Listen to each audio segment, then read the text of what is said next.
যে ঈমান প্রয়োজনে জ্বলে ওঠে না, যে ঈমান সত্য ন্যায়ের কথা বলে না, যে ঈমান অন্তরে নাই মুখে ফোটায় কথার কলি, কিভাবে তারে বলো ঈমান বলি? ঠিক না?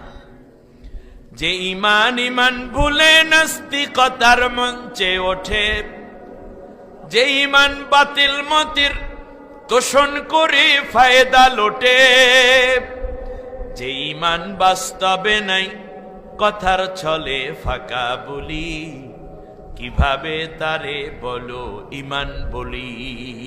ঠিক না? ইন্নাল্লাযিনা ক্বালু রাব্বুনাল্লাহু সুম্মা ইসতাকামু, যারা বলে আল্লাহ আমার রব, এর উপর প্রতিষ্ঠিত থাকে, এই প্রতিষ্ঠিত থাকতে গিয়ে জীবন